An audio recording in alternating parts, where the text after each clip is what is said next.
All right. Thank you. And I echo your thoughts about the value of the comments and appreciation for people who came and were able to make those comments for us. So we now enter a phase of about an hour and 10 minutes when we're going to address certain voting questions. And as part of this, we're going to, in a sense, give the CEPAC a chance to take a deep breath, to pause, if you will, as we pivot. Because you've had the report for some time, you've had the discussion from this morning and the public comment. And so now as we focus in on these voting questions, which again are intended to send a signal about your view of the evidence, and as we now also kind of more formally wrap in judgments and perspectives on some of the contextual issues that are important but are not directly captured in any clinical trial, for instance. So if you go to the next slide, I'm gonna first tee up the first voting question, then open it up for your discussion. So for all of these questions, until otherwise noted, we're talking about adult persons with ALS, all adult persons with ALS. So if we go to the first voting question, the next slide. Is the evidence adequate to demonstrate that the net health benefit, that's clinical benefit, of AMX plus standard of care is superior to that provided by standard of care alone? And we are characterizing standard of care as it was characterized in the clinical trials as multidisciplinary care that could involve treatment at the clinician and patient's discretion with riluzole and or IV Aderavone. So that's the voting question to keep in mind.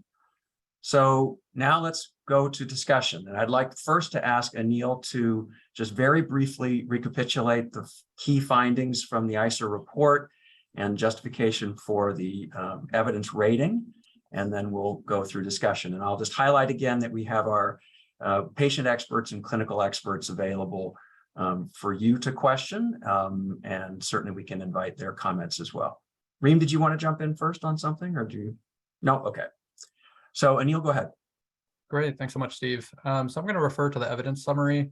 So our evidence ratings are on page 5. The inclusion criteria for the Centaur trial and its companion OLE is in table 3 on page 6. And then the summary of the results are on page 9. So briefly, the Centaur trial and the companion OLE, we think demonstrate a modest benefit in slowing ALS progression. There's possibility of a more substantial survival benefit given the 5-month gain in median survival. Although our evidence was tempered by the fact that it was a single small RCT with some methodological concerns, some concerns that there was lower efficacy and less statistical persuasiveness with more appropriate analytic methods, and then a lack of the survival benefit during the randomized phase. Although we do want to note that it was a conservative analysis since it doesn't account for crossover. But since the serious harms appear minimal, we rated AMX as an add-on to standard of care, compared to standard of care alone as a C++. Okay, that was a great summary. Questions now or comments from CEPAC members? We had a good discussion of it this morning, but I'm sure you may want to return to some of these issues. Now, Reem, go ahead.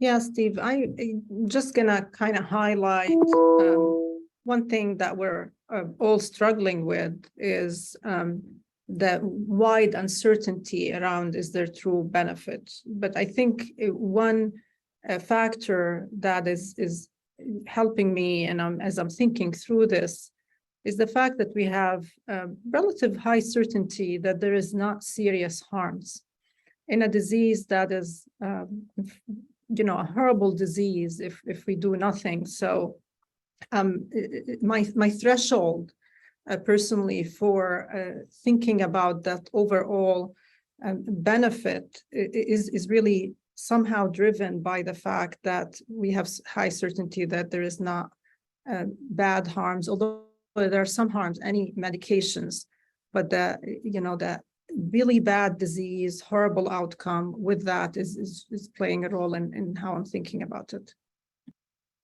Okay. Anil, this is not directly related to Reem's comment actually, but can you just remind us when is the ongoing second trial due to read out? Do you know?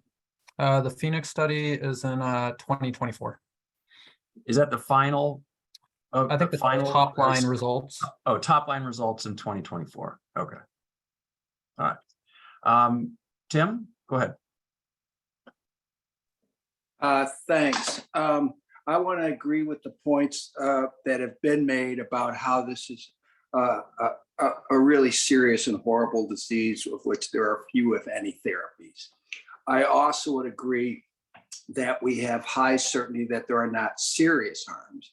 I would strongly disagree that there are not harms, including harms that result in patients discontinuing the medication.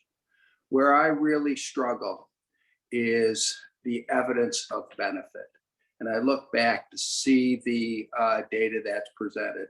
A single small study that is reported to have methodologic flaws. The FDA review of it suggests no clinically meaningful differences in outcomes and generally not statistically significant. Most all the outcomes are negative. The others are kind of surrogate measures like grip strength and some of the others. And a statement in the document is that, and there's another ongoing trial to see if it works. And then a statements in the document that review by many experts say the only way to figure out whether it works is effective are more studies. So I just really struggle to find moderate certainty of a net benefit. Thanks. Okay, thank you. All right, we'll keep going with the hands in order. Dr. Bedlack, Rick. Thank you, Steve. I appreciate everything that's been said so far. But just again, to give you the perspective of somebody that's been working in this field for 22 years, trying to do clinical trials, this is the best study that we've ever had in 100 years of research. It's a very difficult disease to study. We have terrible outcome measures. And with what we know about the disease and the tools that we have, this is about as good as we can get. There's no question in my mind that this study shows benefits. And, going back to what I said before, every single point that was made by the FDA review committee has been thoroughly rebutted in an editorial by what I think are the two greatest ALS clinical trialists living, Dr. Jacobitz and Dr. Scheffner. So I'd encourage you to read that, because after reading that, I don't know how you could say that there's any question that this study shows benefits. Yes, of course, we would be more confident if we had 2 studies. We'd be even more confident if we had 10. But there's a cost to waiting all that time to get more studies. And given what a terrible disease this is and how little we have, I think it's just time to move forward and get this in the hands of people with ALS. Aaron, I may invite you to comment if you want to, but part of my job is to be respectful while also be slightly probing as we kind of open up some areas, because there are always going to be challenging, I think, trade-offs or different perspectives. So Rick, if you don't mind, I'll ask you, and then Aaron. Actually, Aaron, you go first. Sure. I mean, my gut is that my feeling is that the drug probably does work. I mean, how significantly is questionable. Again, I think thus, the need to make sure the patient's expectations meet reality. The survival impact of the open label extension, to me, it looked pretty encouraging. I would have liked to have seen that in the RCT. I wish the randomization phase was larger and better powered. I had some problems again. The fact that more patients in the treatment arm started Aderavone after the baseline assessment versus placebo, that kind of bothered me. I'm not so worried about the fact that the drug may cause some patients to discontinue the medicine. I think it's safe. And if they choose to start it and they don't like it, you stop it. I don't think there's any big harm there. I like the fact that the mechanism of action is novel, working on the endoplasmic reticulum and the mitochondria. I don't know about this TUDCA by itself versus the combination. That's really interesting, and I'd want to see, we just have pilot data on that. I'd like to see more data on that.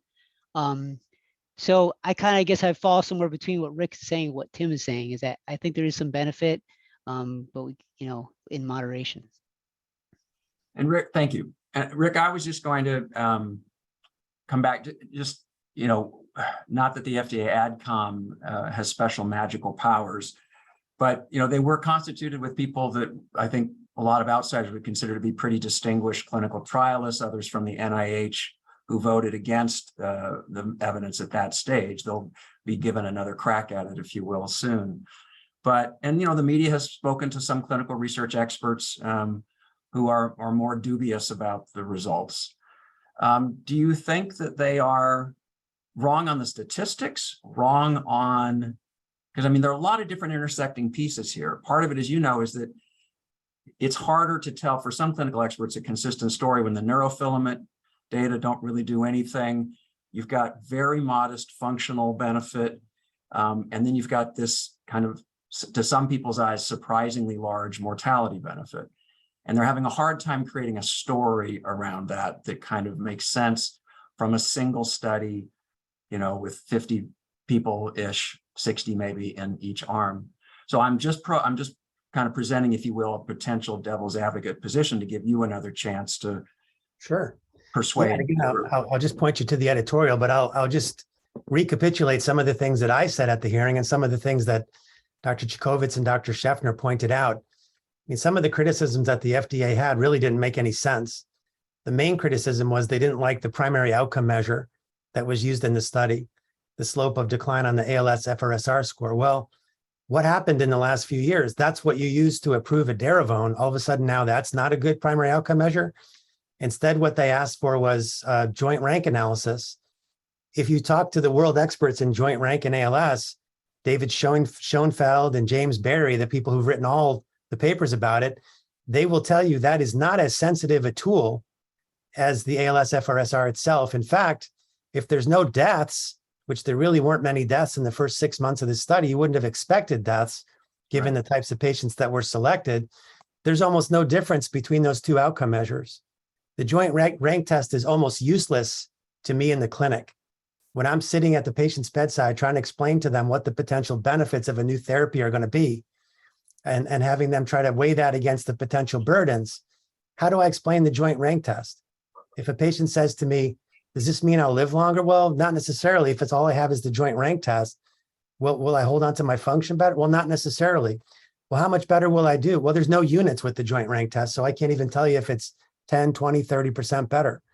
It's a terrible test for clinical trials, in my opinion. So that's the first problem. Second problem is they came up with this idea that the way that the ALS FRSR decline was analyzed was wrong. It assumed linearity. Yeah, that's the way we always analyze it because it is linear in almost every study that we've ever done.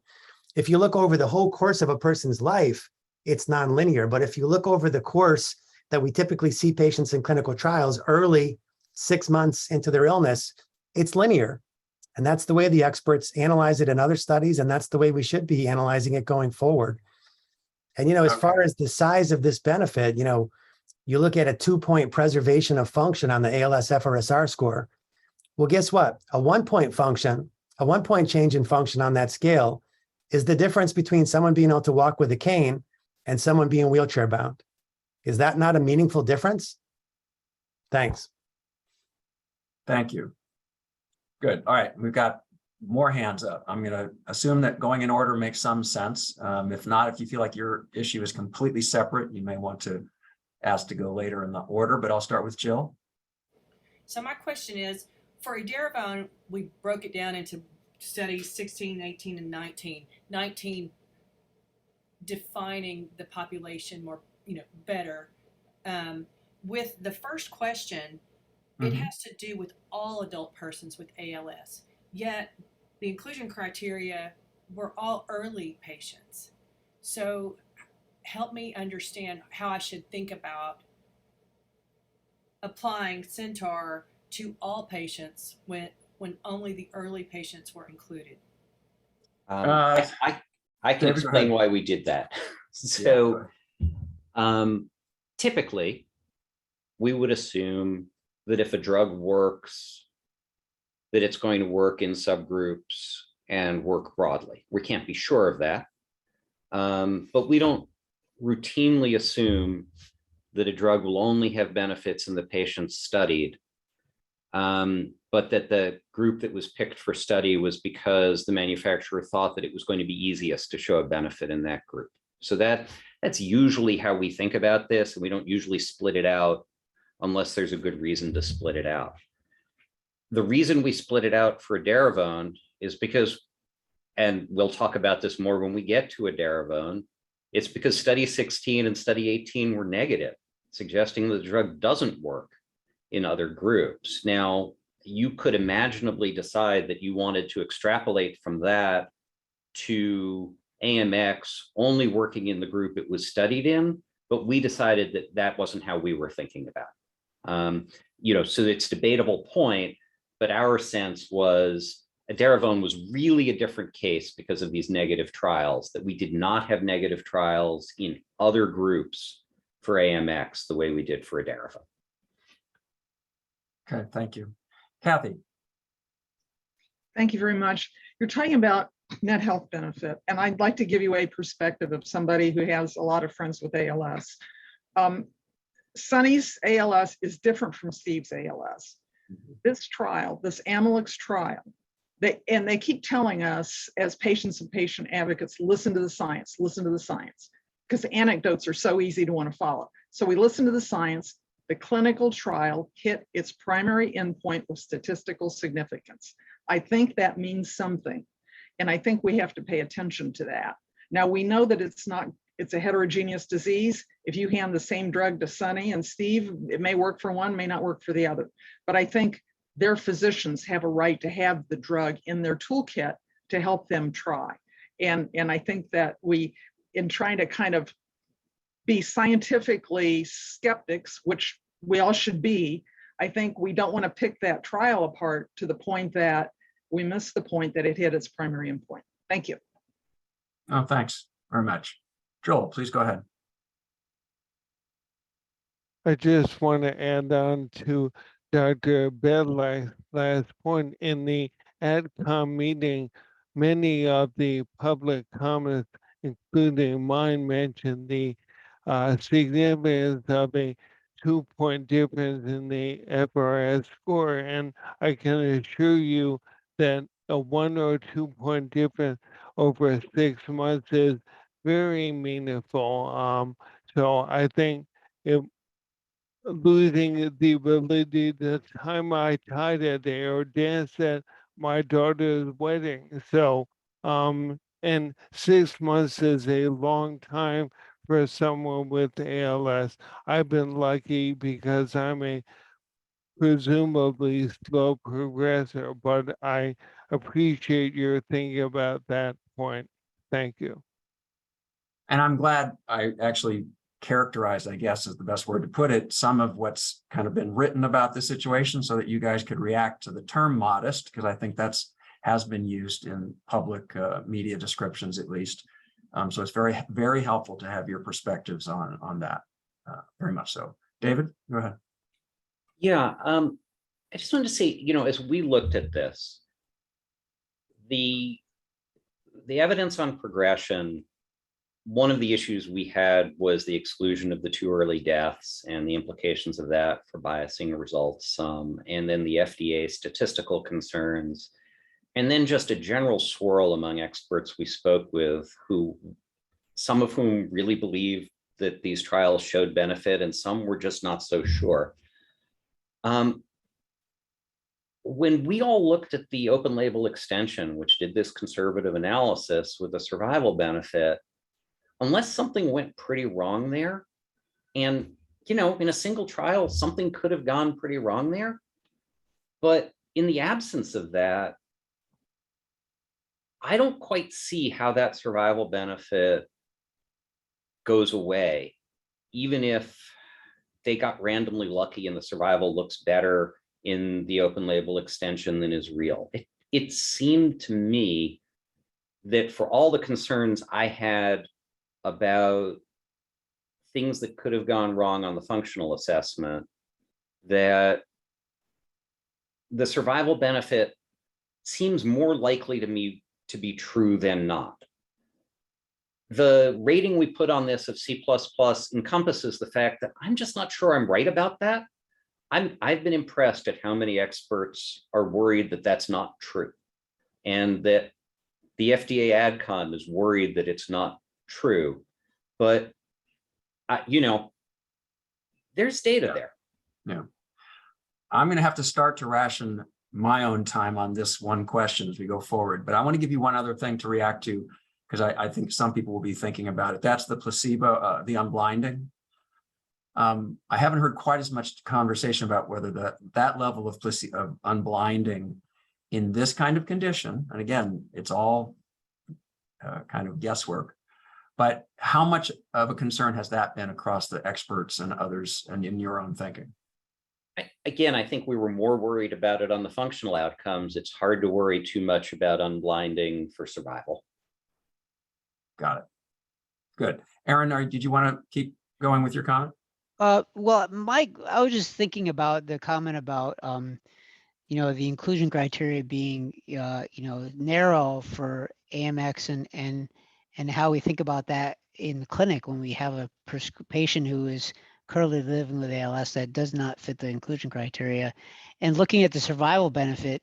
You know, if I have a patient who meets criteria, I put them on the drug, it's not like I'm going to take them off the drug when their vital capacity drops below the threshold, or, you know, they reach a point where they're no longer going to fit criteria, that they would be discontinued. So I have a hard time not offering the drug for someone that doesn't meet strict criteria at this point. I mean, in the future, hopefully patients will come into the clinic already with a diagnosis early so that they can, you know, it's not an issue. But I think the effect of the drug of Aderavone treatment trials on decision making with AMX is significant in terms of who gets access to this drug. And I think if we believe the data, if we believe the survival curve, then I think we should be willing to consider that this drug could help all patients, not just those that fit the criteria. We will absolutely hit that bell when we come to the policy roundtable, where we'll talk about insurance coverage criteria. Rick, last comment. I hope it's not too long. Nope, sorry, just to build on what Aaron said, it's important to remember that absence of proof is not proof of absence. You know, I think what we've learned in the past decade, and the reason why we've had a few positive clinical trials when we didn't have any for 20 years before that, is that in order for us to see a change with the measurements that we have in a 6-month study, we've got to carefully select patients. We need people with lots of points on these functional scales who are changing quickly. Mm-hmm. And it's just a math issue. Somebody that's changing at 1 point per year on their ALS functional rating scale is not going to be a good person to enroll in a trial, but that doesn't mean the drug won't work. I don't really know of any data to say that the pathophysiology of people who are far out in their ALS 10 years in is dramatically different than people who are at the beginning. Got it. Thank you. Good point. Okay, let's go back to the voting question. If anybody on the CEPAC is not in the voting software by now, please rapidly address that situation, because we have 15 votes. And I'd like you to go ahead and vote yes or no, A or B. Is the evidence adequate to demonstrate the net health benefit of AMX plus standard of care is superior to that provided by standard of care alone?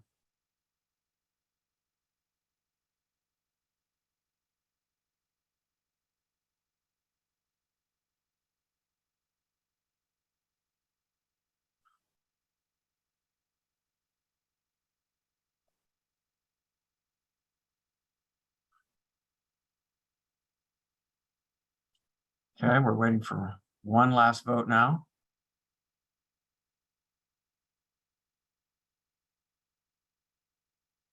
All right, is there anybody who is still trying to vote or trying to get into the software? We need to know somebody's vote is not being counted yet. There we go. Let's see the results, please. Okay, we have 11 yes and 4 no. All right, so let's go to the next question. All right, so now we are talking about oral Aderavone. And first question is about the patient population of adults with ALS who meet the narrower study 19 criteria. For that subset, is the evidence adequate to demonstrate that the net health benefit of oral Aderavone plus standard of care is superior to that of standard of care alone? Anil, again, can you briefly summarize and identify which tables should have the key data? Sure, happy to. So for the next two questions, this comes from inclusion criteria about the splits on table 4 on page 7. And then the summary of the results is in table 7 and then the narrative text on page 10. So briefly, again, 2 of the 3 trials of intravenous Aderavone were negative. Study 16 was in a broader early stage population. Study 18 was a very small trial, but in a more advanced population. The positive trial was study 19, was small, short duration, focused on a narrow, well-defined group of very early stage ALS patients. Again, this represents fewer than 10% of all ALS patients. And again, I found a 2.5 reduction in slowing of functional decline without survival advantage and with some secondary outcomes favoring Aderavone, but not all statistically significant. So for the population that met study 19, because we thought oral Aderavone appears safe and it circumvents the needs for infusions, we gave it a rating of C+ of comparable or incremental. And then for the other population that you'll vote on next, we thought the evidence was insufficient because we couldn't rule out a benefit in a broader population, even though there is a study 16 that's negative. But we thought in the absence of either saying it's beneficial or not beneficial, any harms could be negative for net health benefit if there is no benefit. Okay. Questions for Anil or others about the data on oral Aderavone for patients who meet the study 19 criteria? This one may not generate quite the same buzz as the first one. I'll ask one of the clinical experts after Tim comments then to just give us again their general gestalt, because this drug has been out there, the oral IV version at least. And if you wanted to comment on the degree of improvement seen in study 19 and whether, in a sense, your clinical and kind of epidemiological interpretation of that in light of years now of use of that drug. Tim? Yeah, again, it's mostly just to reflect my view of the evidence and as it was put in the paper. I mean, the original 2 studies were negative with maybe some suggestion in a subgroup analysis of one of them. A single small study provides some suggestions. The world of research often has small studies that find statistical significance. That's why repeatability is so important, because subsequent trials, whether they're small or very large, sometimes prove that, sometimes don't. And thus, I think the body of evidence, in my opinion, is at best low and possibly insufficient about its effectiveness, even in the subgroup of interest. That's where my concerns lie. Thanks. Okay, thanks. Greg? Thank you, Steve. So this is really a question. The drug has been approved, and what is our vote going to mean in this context?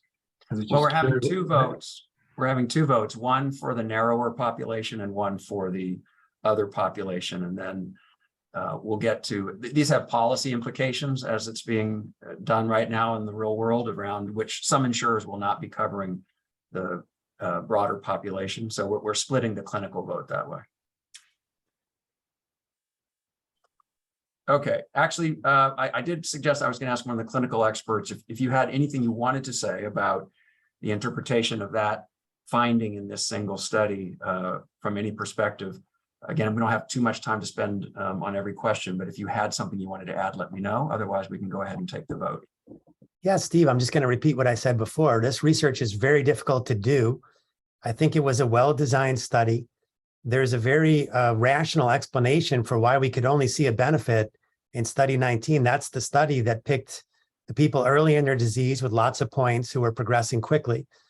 The other studies, it's not surprising they didn't see a benefit because those people were either far advanced with no points on the scale to start with, or they were progressing very slowly. You wouldn't expect to see a 30% change in a 6-month study. So, I mean, I think we've already established, I believe 25, 30% is clinically meaningful to patients and families, and that should be the threshold for approvability. And I don't think we should be restricting these drugs, based upon our interpretation of a negative study versus a positive study. There's a good reason why those studies were different. We should allow those decisions to be made in the clinic between the doctor and the patient. Okay, I have a slight rule here to remind the CPAC at least that we encourage them not to think about their votes as being yes or no for insurance coverage. We guide them to think about the evidence. It's impossible to completely disentangle those. Everybody acknowledges that. But this is not a regulatory up or down, nor is it a coverage up or down. We want them to think about the body of evidence and how they view that. Your comments, though, stimulated 3 others. So guys, I'm going to ask you to be real quick if we can, because we want to get through to the contextual and kind of areas where we know we're going to have further discussion. Anil? Yeah, just quick context around the progressors between study 16 and study 19. Study 19 actually had lower progression, about 0.6 points per month, and study 16, which was negative, was closer to 0.7. Okay, thank you. Joel? My only comment would be that for people like me who've been on IV Aderavone for almost 5 years, if the report comes out then influencing coverage of the oral, that would maybe restrict either my ability to change to it and then have to stay on the IV or for future patients. So I'm concerned about that. Okay, thank you. Aaron? Just food for thought about this small trial. I mean, my problem is it's a homogeneous population in Japan that they did the study on, and we know that ALS care is different in Japan. The way they manage patients to the end of their life is different. So I do agree with Dr. Wilt about the need for more trials that are more generalizable. But that said, I think the data I think it was a well done study, so I would support it. Okay, thanks. Let's go ahead and take the vote then on this population. This is the subpopulation that meets study 19 criteria. Is the evidence adequate to demonstrate that adding oral Aderavone plus standard of care is superior to that of standard of care alone? Please go ahead and vote. Good, we have most people voting already. Okay, show the results, please. Okay, 13 yes and 2 no. Now, I think with the conversation we've had, I'm going to suggest we go ahead and vote on the next question, which is for the broader population. It says it's actually not including everybody. It's now specifically pivoting to talk about patients who do not meet those study 19 criteria. So is the evidence adequate to demonstrate that the net health benefit of Aderavone, oral Aderavone plus standard of care, again, is superior to that provided by standard of care? Please go ahead and vote.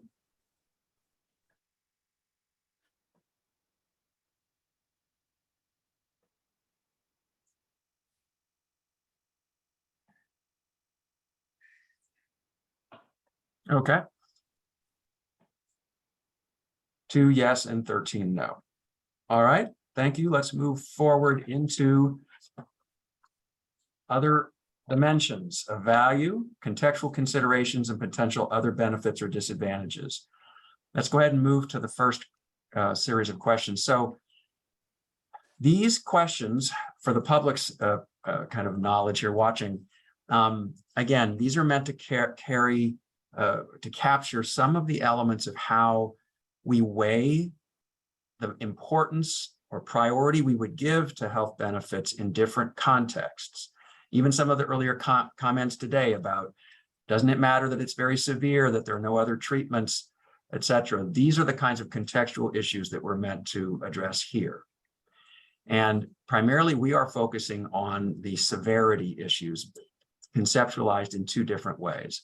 So for each of the next voting questions, the council is asked to think about the relative priority that should be given to any effective treatment for ALS. We're not even thinking about whether AMX is this much better or that much better, Aderavone, the same thing, but for any effective treatment on the basis of the conditions features. So let's go to the next slide. So based on the conditions, acuity of need for treatment for individual patients based on their short-term risk of death or progression to permanent disability. So again, this is one way to think of severity, which is how rapidly and seriously patients progress towards an outcome of death or permanent disability. Aaron? I just want to make sure that we're not saying that we should have only one of the answers should be for each one. I mean, we could have very high priority for more than one, correct? For more than one, what? I mean, if you're asking for multiple things, like I see the first thing we're talking about is acuity. Correct. And No, I you know can other think- questions are coming. We're not like Yes. ranking the order of these.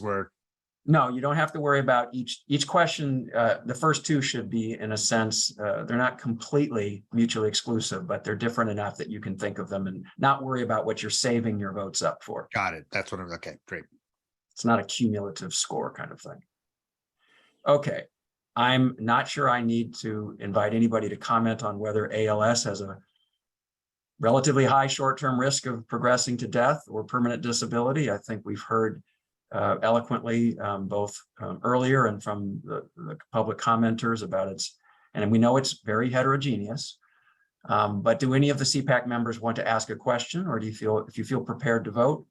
If I don't see any hands, we can go ahead and take a vote.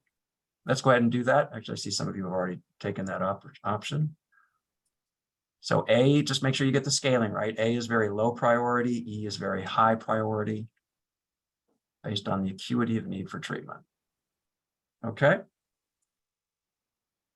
See the results. Okay, we've got 10 very high, 3 high, and 2 average. All right, the next slide is another way of thinking about severity, which is meant to capture perhaps those illnesses most identified by things like rheumatoid arthritis or perhaps even multiple sclerosis that have a very high impact on quality of life for decades, may not be imminently fatal or imminently progressing to permanent disability, but that have over a lifetime a major impact, a substantial impact on people's life spans, quality of life. So here we're going to ask about ALS as a condition and whether it has a magnitude of the lifetime impact on individual patients that would, in this case, for the magnitude of the lifetime impact, range from very low priority to very high priority. So I know this is a little bit more challenging to think of because it can be viewed in different ways, but Reem, go ahead. I think my comment is the response to this question really will be different if you're talking about a rapid progressor versus a slow progressor. And we heard examples that there is a spectrum and both toward the both ends of that spectrum. So I think that is one challenge I'm having with this question. Yes, I mean, heterogeneity is not unique to ALS, but we know that it can be very, very different for different people. The best I can suggest is that you try to think of, given the purpose of this to feed into a discussion around the long-term value for money, that in general you think of how would policymakers view this on average, recognizing that for some patients, obviously, it could be a very protracted course over many years, and for others, it could be months. So that is a challenge. Again, we heard wonderful testimony during the public comment phase from Steve and Sunny, and also obviously others who Joel, sorry, who have had the longer course, and so I think we have a better insight into that today. All right, please go ahead and vote.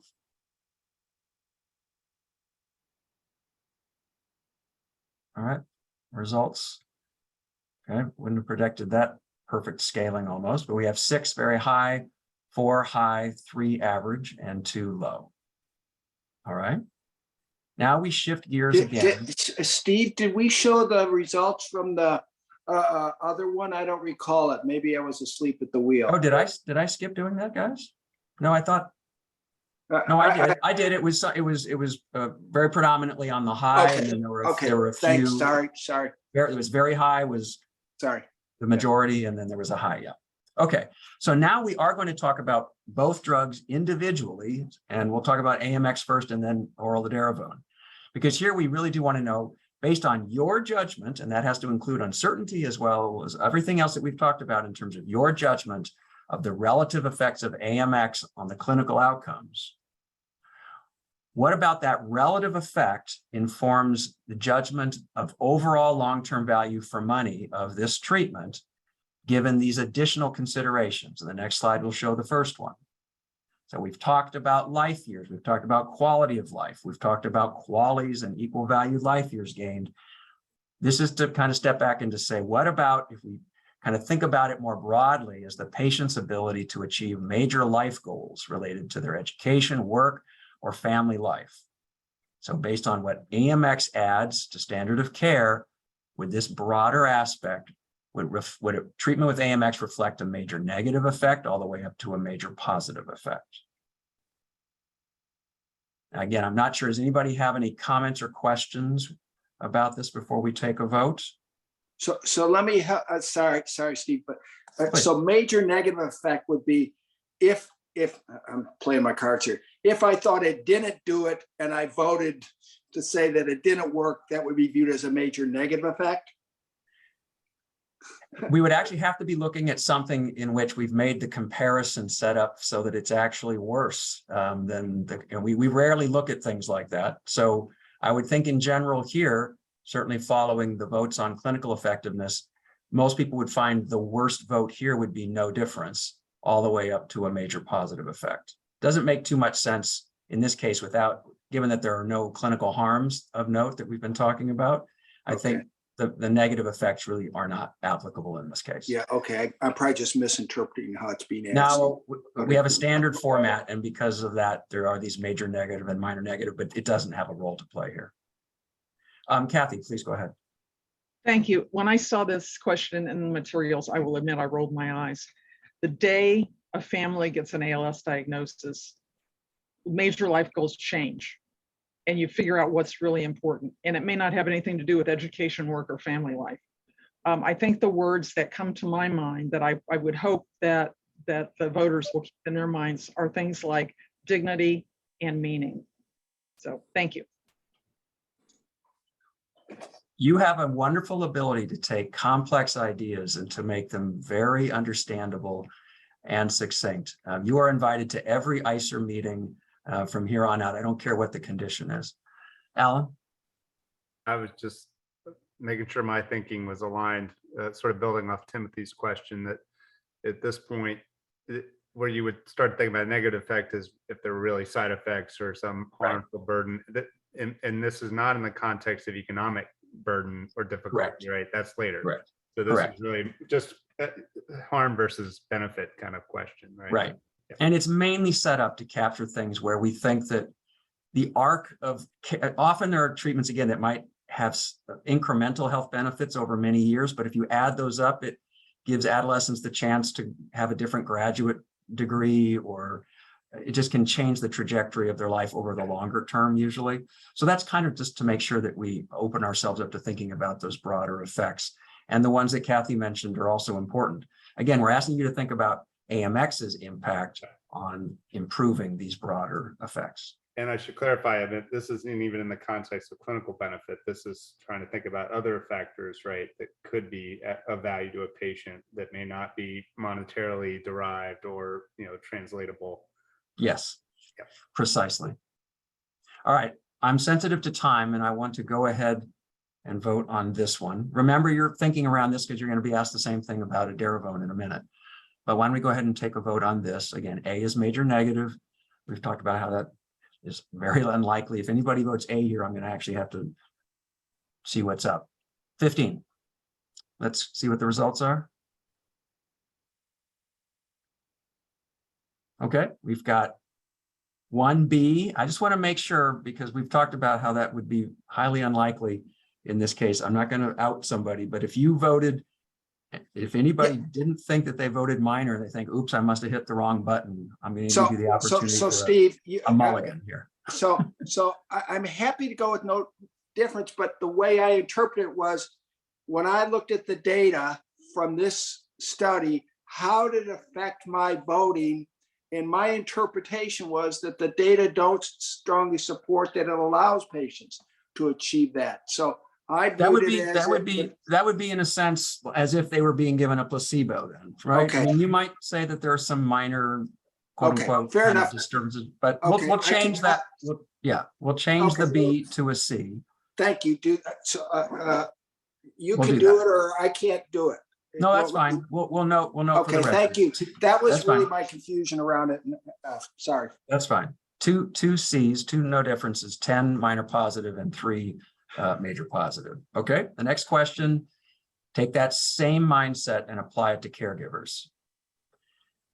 Think, what's the impact of AMX?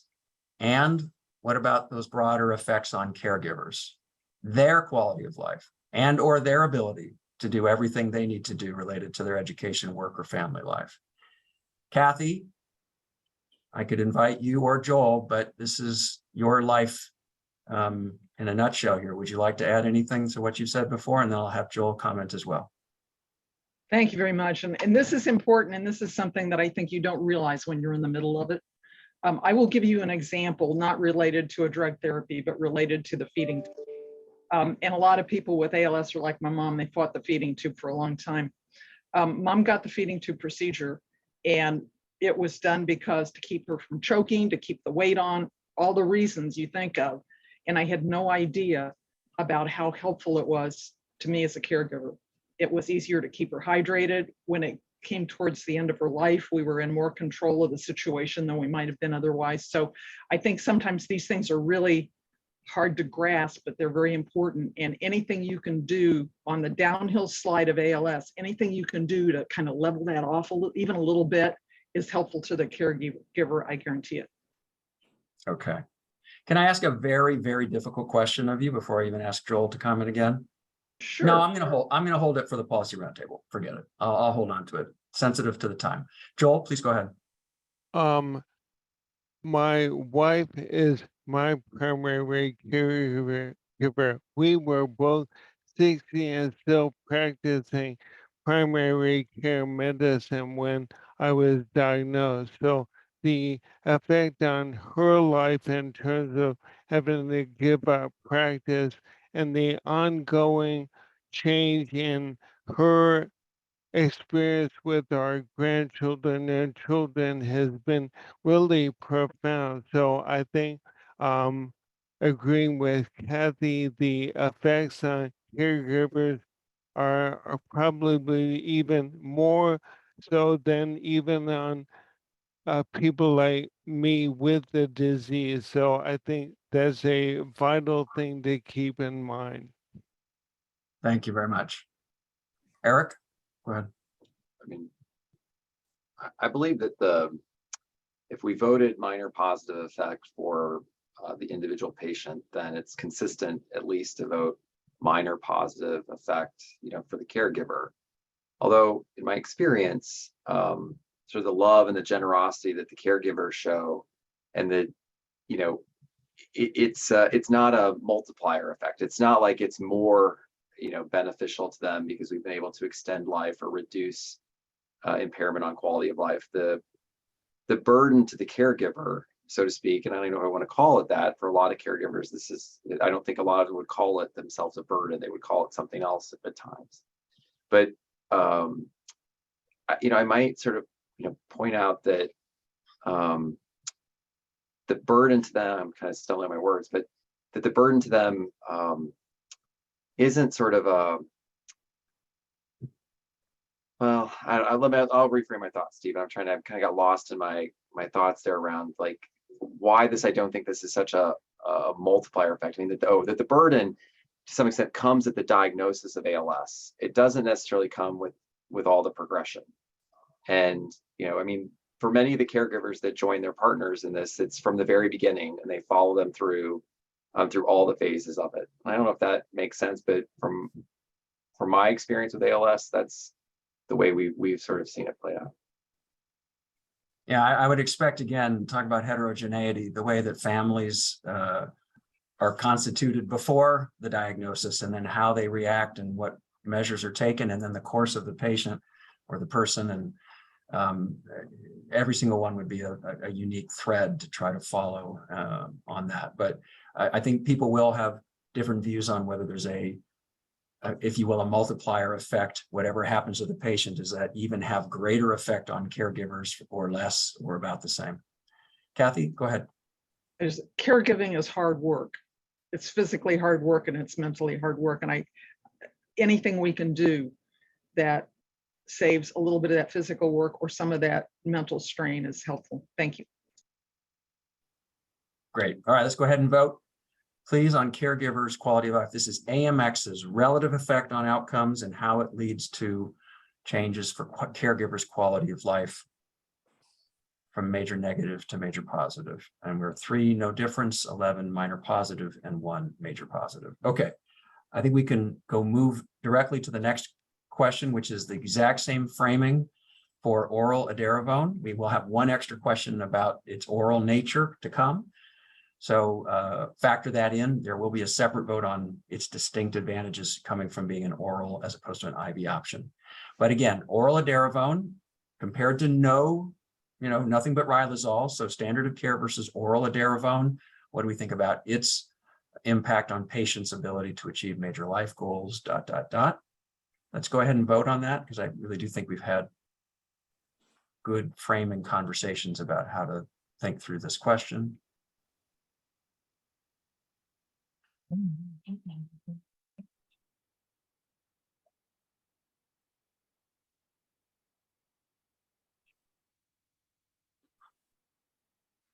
Okay.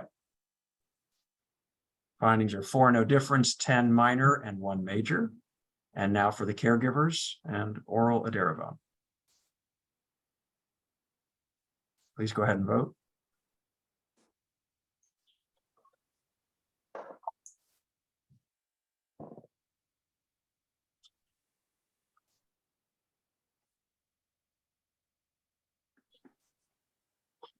Okay.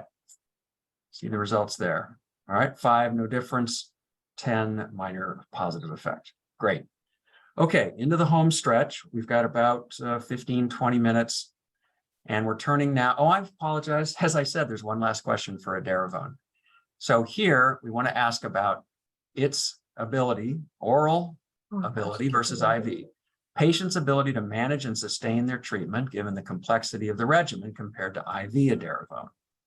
We've heard great comments on that. David, why don't you go ahead if you had some perspective? Yeah, I just wanted to comment that, people sometimes ask what happens during the scoping phase. And we had a group discussion with caregivers and patients where we had not been thinking we were evaluating oral Aderavone at all. The IV form was already on the market, and here was just another formulation of it, and we were planning to be looking just at AMX.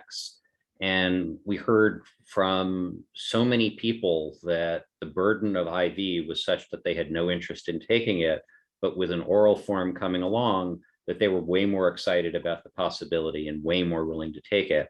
And this point about the ease of taking it compared to IV is how it ended up in our review. And that was because of the scoping phase and our talks with both clinical experts and patients and caregivers. Thanks for sharing that. Okay, let's go ahead and take a vote on oral Aderavone and its ability to help patients manage and sustain their treatment. Is that a major negative effect? Let's just be, if anyone votes A or B, I'm kicking them off CEPAC or getting you a new thumb. All right, we've got 2 minor positive effect and 13 major positive effect. Thank you. All right, now into the home stretch with 2 votes, 1 on each drug on the long-term value for money. The preamble for these voting questions are kind of painful. They're long, but I want to go through them because they really do intend to kind of communicate the integration of all the factors that we've talked about so far today in this vote. So if you please go to the next slide. I'm going to read it. Given the available evidence on the comparative effectiveness and the incremental cost effectiveness, and considering other benefits, disadvantages, and contextual considerations, what's the long-term value for money of treatment with AMX at its proposed price in Canada? I'll say a few words about that. US, it's about $169,000 compared to usual care alone. So just a couple of framing comments again. So value, remember those blocks I had in the very first kind of few minutes on one of my slides? So we're integrating the cost effectiveness, clinical effectiveness, the uncertainty that's part of both of those. We are also integrating our discussion around the contextual aspects, the severity of the situation, its broader effects for caregivers. All of that now becomes part of a discussion around value at the price. And I want to send a strong signal to any members of the patient community listening in particular. This is not about the value of having a treatment. This is not about the value of people or families living with ALS. This is about value for money of a treatment. And just to be completely kind of, if you will, kind of to exaggerate to an extent that will seem unfair, but to make a point, most people would say that these treatments, if they cost $10 million, that they would be a poor value. And if they cost $10, they'd be an incredible value. So the question is, how do we make a decision about in between? And that's why cost effectiveness comes in as a part of this discussion, because cost effectiveness is framed back to a question that Dr. Bedlack framed earlier. There is data to show at what price per added health benefit we get the balance between welcoming and rewarding the innovation and getting the health benefit for the patients who are treated and not doing more harm through raising healthcare costs of the overall system and forcing more people off the rolls and self-rationing of care. There's actually data on that. And that's where the ranges come from in which ICER suggests value-based price benchmarks. So that's all a prelude to the thinking that's going to go into this question, but it's a challenge because it says no algorithm, there's no A plus B times 2/3 of C. It's kind of asking you to integrate these factors and to decide where it is. I do want to remind you, though, of the core findings from the cost effectiveness analysis that we haven't talked about for a little while. So Kung Ho, could you just remind them again what the base case findings were for the cost effectiveness using the EVLYG outcome? Sure. So for the base case for AMX, that is on page 11, page 11, table 11, and for AMX cost per EVLYG was $952,000. Right. And David, I'm going to invite you too, because I ran on a bit there, but in every model, we've also had some public comment on this. Decisions are made, and it goes all the way back to the clinical information that's woven into the cost effectiveness model. So can you highlight some of the key, if you will, decisions that you think underlie the assumptions in the model about AMX as it plays out in this base case finding? Yeah, sure. We did a bunch of things. We decided when we were going to look at survival, not to say we're going to look at the randomized trial benefit on survival, which showed no survival benefit, but instead to give the full survival benefit that was seen in the open label extension. And so the calculations done by the modelers assumed that 5-month life extension rather than the 0 life extension that conceivably could have been assumed. We assumed that despite the FDA's conclusion that there was no statistical significant functional benefit in certain realms, we assumed that the point estimates of the functional benefits seen in the randomized trial were true, and we gave all of that to the therapy. Additionally, although Kung Ho gave you the numbers from our base case, we then asked that all the other costs be zeroed out so that we could see what it would look like not counting excessive other costs. And in that analysis per EVLY, AMX was $828,000 per EVLY. And then in all the scenarios we did where we varied things around and the stuff that people have been worried about, if we, what if we markedly increased the utility or decreased the utilities in different states, none of that made any difference because $169,000 is such a high price. This drug isn't worth nothing, but you know, we calculated at an upper end, it's worth about $30,000. That is a lot of money over 3 years, potentially, to gain a few months of life at an annual cost.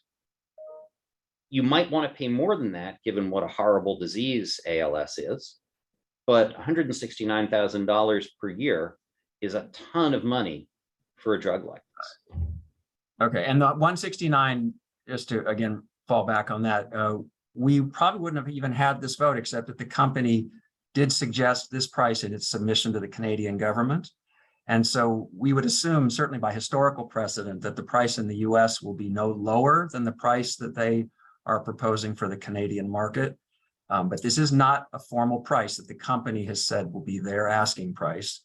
It is, in a sense, close to that if you are in the Canadian context. So that's why and it was very, very, very close to the same price for IV Aderavone that was used as the placeholder price in the ICER modeling. So that's why we're using this price today in the voting question. All right, Don, let's open it up to questions, comments about any piece of this decision around this vote. And we can take down the voting slide so people can see each other better. Just for Thanks, Steve. And if you hear a roaring noise periodically, that's the Blue Angels going past my window here. But I wanted to ask whether the population at question for this issue is the population of the people that met sort of the relative inclusion exclusion criteria, or for all patients, all phenotypes with ALS. I think I know the answer, but I want to be sure I do understand that that question, the answer to that question. I'll answer it kind of the way that David answered it earlier, is that we did not split the ALS population into those with the specific criteria for the AMX study and others. We certainly, if the FDA approves it, you know, I'm no mind reader, but I would be surprised if they used those narrow criteria for an approval. On the other hand, the data we have on the clinical benefit certainly is focused from that group. So I would encourage you to actually just to think of it as if that were the treated population, what would the long-term value for money be of the benefits, all of those other factors and the uncertainty at that price. Kathy? I don't know if this is appropriate for this conversation, but it's stuck in my mind, so I have to share it with you. Sure. Stephen Finger is a friend with ALS. He's also a PhD economist, a really smart guy. And there was a Twitter conversation going on about some of these prices that we're seeing, over $150,000 for these drugs. And he said, post something like, what if a payer said, I'll pay for the drug, or I'll give you 80% of that amount of money to spend on home care? And boy, did that ever change the conversation. So it's interesting when you look at it in the context of other ways that can be spent in the course of helping to handle ALS. Thank you. You are definitely still invited to the policy roundtable, because it's an interesting perspective. There's actually a true story out of England from years ago where they asked that very formally of a community of patients with multiple sclerosis, and they voted overwhelmingly not to have their local health authority pay for a new drug, but to pay for better social care services. Now, each setting is different, each patient individually and as a community is different, but it is an interesting perspective. Does anybody have any questions about the cost effectiveness component of their thinking here? Anybody want to talk then about how they're thinking of integrating these factors before we go to take a vote? And then we'll have the votes on Aderavone afterwards. Hey, Steve, this is Bijan. I sent a message. So I really think that $169,000 placeholder price is really grossly underestimated, given, I think you mentioned that I just found a number. On average, the Canadian to US drug price ratio is about 3.21. So going by that, I think that 169 could be just much lesser than what might actually come to be. in Well, I terms. forget the exact number that they said. It was 200 and something in the Canadian, maybe the econ team remembers the specifics, but the dollar has become more, it's become stronger over the past few weeks. But that's why we decided not to be too precise about it. But it's, assume it's around that price, but probably no lower. I think that's a very safe assumption. If you're doing the math. Again, I don't want to, the company's not here to, and it wouldn't be able to comment anyway at this stage, but again, if history is a lesson, it would be very unlikely to see a price introduced in the US market lower than what they have suggested for Canada. Correct. All right, I think we should go ahead and vote then. Now remember, value for money, the drug at the price that we are assuming here. Your choices are A, which is low long-term value for money, B is intermediate long-term value for money, and C is high long-term value for money.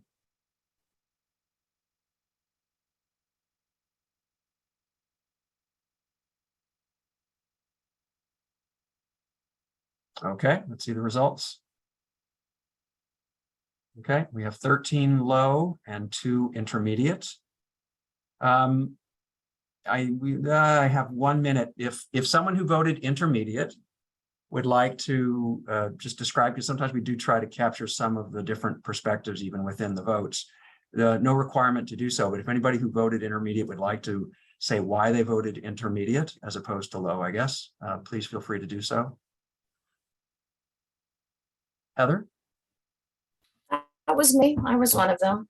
Part of the reason that I voted B is in keeping with much of my additional struggles that I've been having throughout the day with all of my votes. When we're talking about cost effectiveness, it's very, very difficult for me to turn around and say low long-term value when I have contextual considerations about people's lives. So while the evidence was not there for high long-term value, I could not in good conscience say low term. So that was sort of my middle of the road. That's fine. Thank you. Eric, go ahead. I probably would have voted cannot judge, right? I think that and the reason, but I voted low. I didn't vote B. I voted low, but would have voted I'm unable to vote, unable to make a decision on this. I think there is too much uncertainty in the cost of the product. I mean, clearly at this price, I would say it's marginal at best. That was probably that was my reason, right? So I probably, if you would have given me another choice, I probably would have gone even lower on this one. Yeah, I think there's a reason we don't give you guys the option of opting out, because it's the that's part of the difficulty. It's the same reason that the FDA doesn't do it either. They basically have to know that we're all swimming in a sea of some level of uncertainty in different degrees. But I hear what you're saying. It makes it hard to feel like you're taking a consequential vote when there are major questions that you feel are still unresolved. Well, I don't think I've ever felt that in any other case that we've taken up as a group, right? Where I wanted to vote in a direction or a choice that was not available, especially on the economic ones. And it's not a criticism of the method. That's not the issue. Okay, let's move. Thank you very much. Let's move to the last. I think it's the last one. All right. I need to remember though whether we have set this up for oral Aderavone, but are we setting this up? We're setting this up to vote just on the patients who meet the study 19 criteria, or for all. It's not. It's approved for everyone, and so we were assuming the vote would be for everybody, as the label is. Okay. So I'm not going to reread the entire preamble there. Joel, go ahead. Sorry to jump in. If I could make one comment, I do believe that extending life does have long-term value for well beyond the patient. I think that if you think about a person's contribution to society, to their family, and showing a family member or a friend or so a colleague what can be accomplished when you're facing a shorter timeline. Extending life, I really do think gives more value than just thinking about the cost of it. So I appreciate you letting me jump in on that. Thank you, Joel. Okay, so for the vote on oral Aderavone, again, we're asking you to address it in the context of the way it's being, well, we'll talk about its insurance coverage because not all insurers are covering it for the entire population. But if you were asked about its long-term value for money for the overall ALS population, and again, thinking about its evidence on comparative clinical effectiveness, incremental cost effectiveness, and the other factors. And Kathy, just before I get to you, I'm going to ask Kung Ho to remind us again of and again, let's move straight to that scenario analysis where we zero out the additional healthcare costs and we're using the equal value life year gained. Can you present those results while I tee up Kathy next? Sure. So that's found on table 12 on page 12. And so for oral Aderavone, the cost per EVLY gained was a little over $8 million. Okay, Kathy, please go ahead. What's the annual price that you're looking at on oral Aderavone, please? We're estimating it to be $171,000 based on the wholesale acquisition cost. Thank you. We'll talk about that at the roundtable as well. And what was the IV cost? I'm sorry, I'm trying to flip through The my same. notes.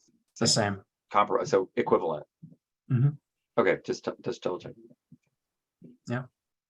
Okay, any other questions? I'm eating into our break time, so I'm going to suggest we go ahead and vote. We're almost there anyway.